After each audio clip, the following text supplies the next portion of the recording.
Welcome to the Fit Diet Podcast, where we'll learn the processes and habits of healthy eating, exercise, and lifestyle. Food for fitness, if you will, with the founders of MindMuscleMemory.com, Miles Betcha and Greg Rando. Miles' expertise with programs and coaching have led him to training thousands of clients all over for the past 2 decades with enormous success, and he's dedicated himself to transforming the course of fitness and health for many. And his partner, Greg Rando, has his own unique skill set as a professional in the world of bodybuilding, with the ability to teach and inspire all he comes in contact with.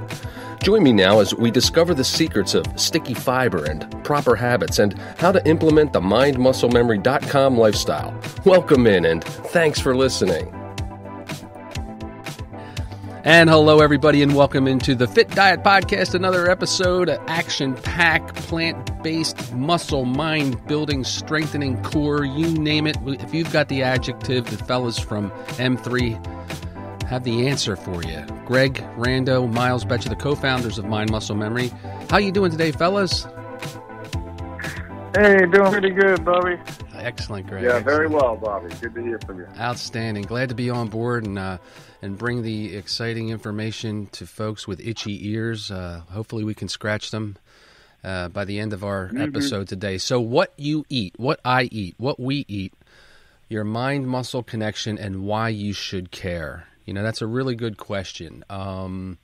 Eating a well-rounded diet that includes the necessary macro and micronutrients is essential for maintaining a healthy mind. And I think we all agree and concur with past episodes that it all begins in the mind and translates into the body, how we feel, the energy stores, etc.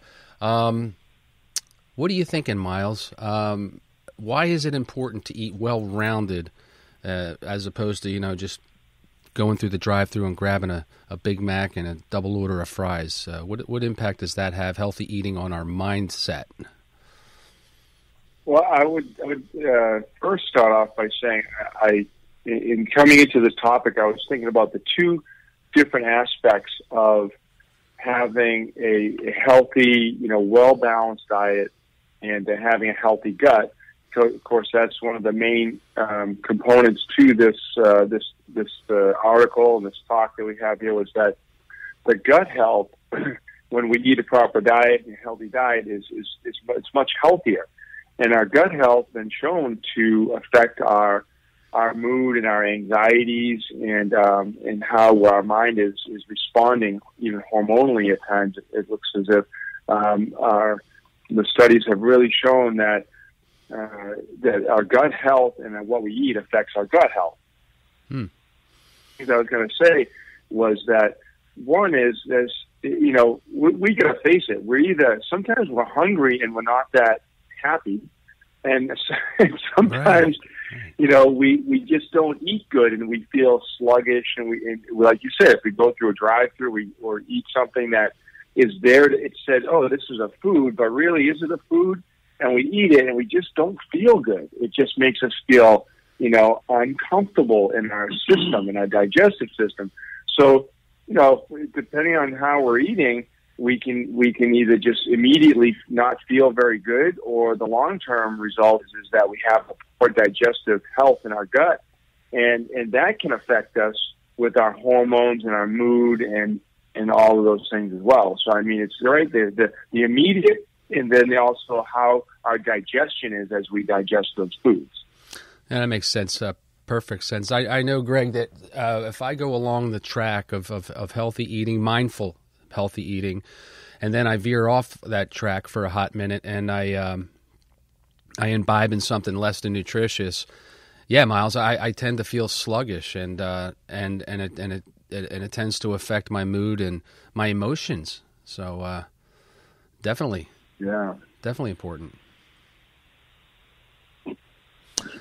Greg, you were saying the other day, Greg, about a client, not really having the right foods to start the day off, and then deciding to go in later on and have a workout and feeling sluggish, well, how am I going to get these results? And you asked what they ate, and it was really, it was not less than desirable. Coordinating with, less than desirable to get them some energy to get the workout in, right? Yeah. It's true. And then, physically, not only it limits us, but, mentally, he was kind of emotionally beat down, realizing that he wasn't able to move the resistance he had in the past, and felt his blood sugar getting to lower levels, and just ended up tapping out a little bit. And he was, upset with himself that he couldn't, pick up where he left off and continue to create those inroads he was achieving through his previous workouts. Yeah, So, that creates a vicious cycle. I would think. You start get that roller coaster, and if you can't put your finger on it, it might be elusive as to why you're feeling sluggish, why you're feeling short-tempered, stressed out, and anxious, and things like that. Yeah. Yeah, without a doubt. Yeah. Interesting. And then there's the feel-good chemicals, right? The endorphins, the serotonin, right? That is largely produced in our digestive tract, and it's really responsible for limiting inflammation in the digestive system, which is going to affect the brain. So, and the way these serotonins, the way these neurotransmitters react with the digestive system in the brain, it all depends on how we eat, and that's going to shape our mood and our feelings. So, I think, Miles, you guys talked about how, we've all felt how we go get a Big Mac, and we're starving, we go get a Big Mac and think all we can do is feel better and gain some energy, and we just get, even more sluggish and more lethargic, due to the heavy, processed ingredients that our body's trying to deal with, and kind of wreak havoc on the hormones and those feel good chemicals that really supposed to provide us a sense of well-being and energy, both physically and emotionally, after we eat. And that happens when the better we eat, the better we begin to feel those benefits, right? Oh yeah, yep. And I also had something that happened to me just recently, where I was under a bit of stress with a slight fever, and I'll tell you, I noticed the week or two here after that stress of having a common cold and having a slight fever, really changed some of my digestion, and I wasn't digesting properly from top to bottom. I could tell it was disrupted, and I really had to focus on the making sure my dietary fiber, my sticky fibers are back up, and making sure I had enough hydration. But I could tell just even the stress of doing certain things will cause, like I said, stress of regular stress or stress of a cold or things like that. It can really get your digestion off, and then you're not feeling good. Yeah, I really, it's so true. It's so true, Miles. And I was thinking about that just recently. How when you introduced the programs to me and helped me learn how to build meals more effectively, I started, you initially told me how, this is going to help nurture my gut health and improve digestion. And I'm thinking, I really, fortunately for me, I've never had any digestive issues or, any, real issues to speak of. But not having any real prominent issues is different now that I know. It's different than having very good digestion. Right, Bobby? I mean, you've talked since you've been, vegan over the last 6, 7, 8 months. You bring up, constantly your digestion, how improved it is and how good it is. And it not, I'm willing to bet before, it's not that you had, issues or challenges with your digestion. It's just routinely better now. And that's what I've noticed. Yeah, I think when you introduce, and it's almost the better part of a year now, actually, that we've been plant-based, and we've been diligent and religious with it. When it wasn't so much that I had issues per se, although by contrast, eating properly, sticky fiber, legumes, nuts, all of our fruits and vegetables. We don't do too many fruits per se, but I have noticed, by contrast, a difference. But I was kind of going along to get along, feeling okay. I was fortunate like you, didn't really have any major issues. But now, what a difference. And in addition, as we'll get to later in the blog, and we review with the people listening in the audience, it's just been so... the energy levels have increased and multiplied, and it's a slow burn. It's a smooth. It's more even. It's not, getting back, Miles. We're talking about sliding through the drive-through and having a Big Mac. Okay, it feels good. It satiates us for the moment, but boy, does it spike the other way. And if we're not aware of it, we just might think we're moody, and then we might see something on TV that's advertised for anxiety or something with all kinds of side effects, and we might opt for that. When really it boils down to we are what we eat, and by incorporating the plant-based sticky fiber diet, not only does digestion vastly improve, but so does the emotional aspect of it, and the mind, and I'm able to deal with challenges more even keeled, like, you know what I mean? Mm-hmm. Yeah. And the healthy gut bacteria are all supporting the dietary fibers, both soluble and sticky fiber, but also insoluble, and they're supported by those. So in order to even have that consistent, very consistent digestion and have that gut bacteria be in its healthy levels, range, yeah. You can't just limit. I'm just going to limit my dietary fiber and everything. You really have to focus on the intake and really, get a lot of it in. Mm-hmm. Get the proper amounts in, which means that every meal should be packed with some types of, like you said, legumes and yes, vegetables, and your healthy grains, and your nuts, seeds, and fruit as you may like. Some people I like more maybe than other people, fruit, but but it's that, I think Greg said it really well in terms of having the healthy, like, your mind just works better, your body feels better, and when your body feels better and has more energy, then your output's better, and then that makes you feel better too. Mm-hmm. Right? So it's like the other side of the cycle of, like, having the good, healthy digestion, the right plant-based amounts of dietary fiber. You can have more energy, then you can work out better, then you feel better because of that. It's a whole chain reaction. And so yeah, it's a chain reaction on the other side, right? It's funny. I think we mentioned the Mercedes factor in the high-octane fuel. So if I repeat myself, just say, you're old, you need to eat more legumes, and make the synapses connect better in your brain.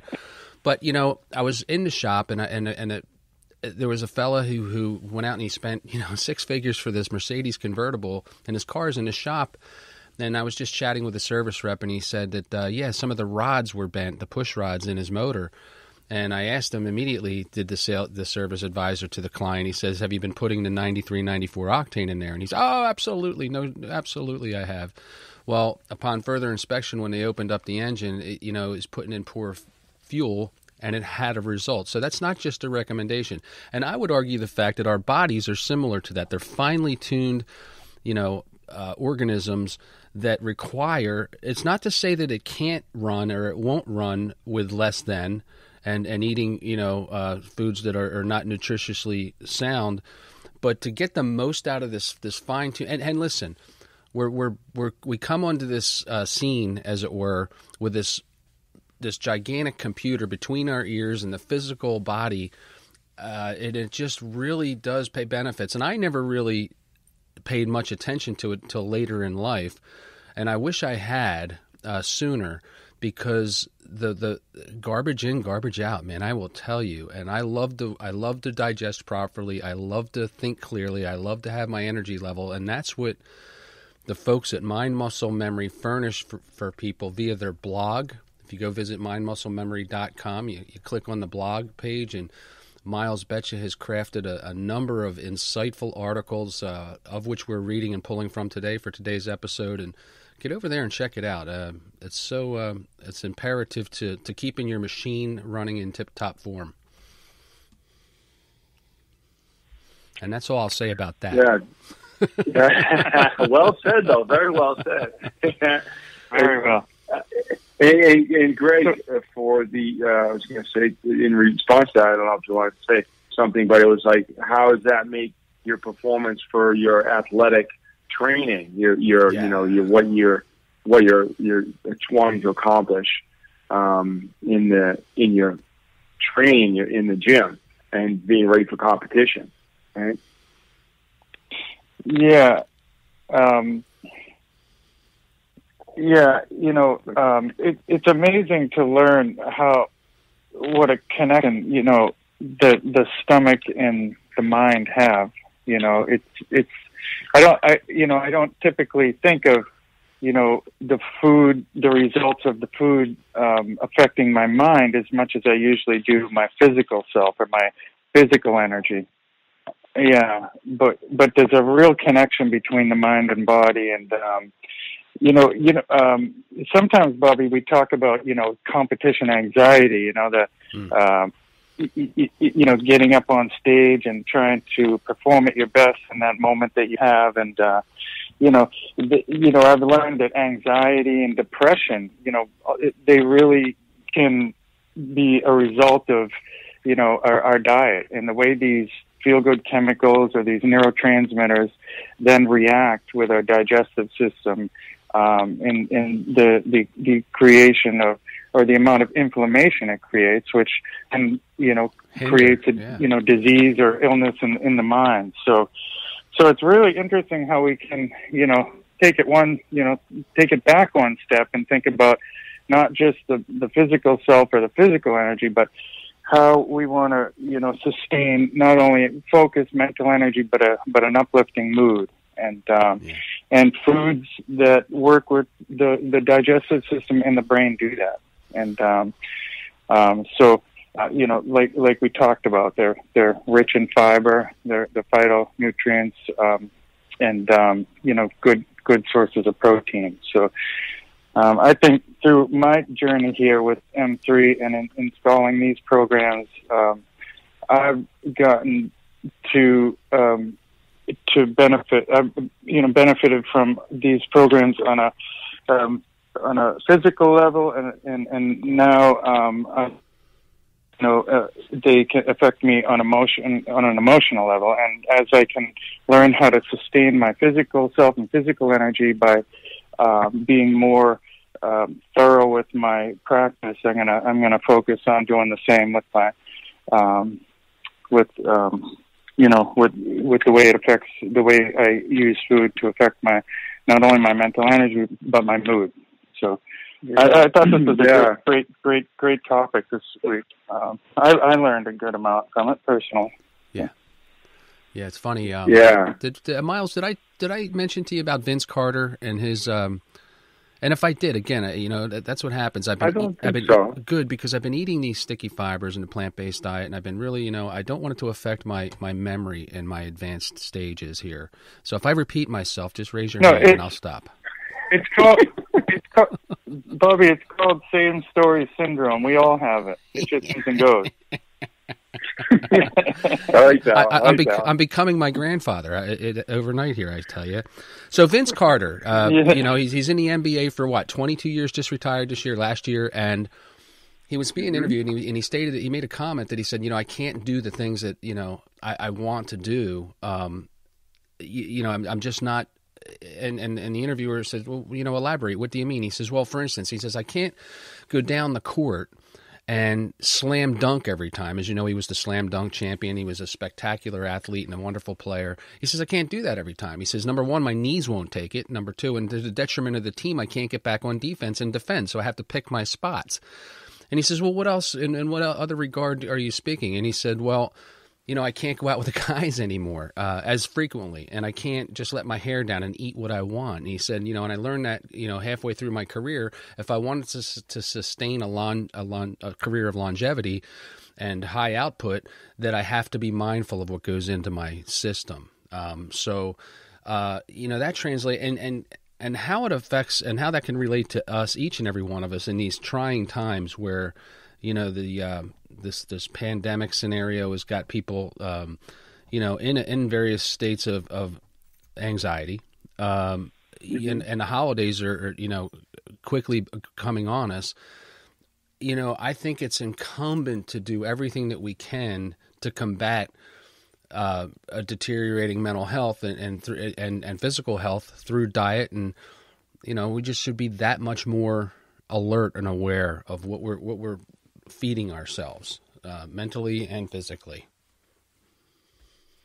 I think it's important. For sure, Absolutely, Bobby. I think that's so important. That's preventative maintenance right there at its best, right? Control what we can and try to take care of ourselves. And I think the people that tune into the program here have a like mind, and they're looking for that slight edge. They want to stand out by contrast. They want to be the best versions of themselves that they can be.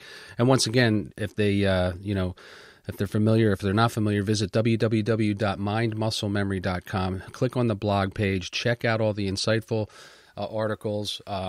They're just packed full of tips, and it's user friendly. Reach out to the coaching staff. Get an evaluation, and learn to see where you are at. That's the ground zero. The first place we need to do is assess where we are presently, and then from there, the fellas can construct something that's user friendly and custom tailored to your specific needs. Isn't that right, Miles? Oh yes, everybody has their own place that they're at right now, and then from there, it's just a matter of setting up those goals, those steady goals to move you forward to where you see yourself being, where you see yourself, what you see yourself achieving. But there's always going to be some there, and we just can work with each person and set those up. Outstanding. Now, we were discussing, the three of us, before we hit record for the episode today. Miles, you're having what for dinner this evening? You're having some sort of concoction that is sounded tasty to me. What was that? Oh, it was a butternut squash red sauce with black beans with some whole grain rotini pasta. So it's not restricted. Yeah, it's not restricted. You're not. I mean, these are flavorful foods with substance that satisfy and gratify. Yeah, I mean, jump on board. Check it out. Your brain and your body will be thanking you for it, I think. Oh yes, and I heard there was a roasted vegetable pot pie from this weekend. Is that what was on the menu this past weekend? We gave those vegetables no mercy, Miles. We grilled them, and then we put them into a dough, and then we baked them, and we made enough for leftovers. I don't know if I can airmail one down to the beautiful state of Arizona, but I'm going to think if I can, maybe get Miss Sherry on top of that game. Yeah, we did. It was awesome. Yeah, if you guys give it to me, I'll make sure he gets it, Bobby. Yeah, I remember when I was a kid, right? So I'm a little kid. I'm maybe 5, 6 years old. My brother's a year younger than me. My mom sends my brother out to me in the cold winter. We're out there making snowmen with some cookies. And I come back in the house, and my mom says, "How was the cookie?" And I said, "I didn't get any cookies." So she brings in my younger brother, and she says, "Didn't you give Bobby the cookies?" She said, "No, the cookie was cold, so it jumped in my stomach to keep warm." And that's exactly what Greg Rando would do to the pot pie en route to you, Miles. So I think I'm going to get a FedEx package to you, stat, and keep Rando out of the mix. He eats everything in sight, this guy.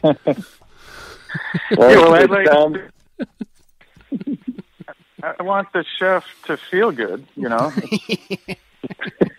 She feels swell.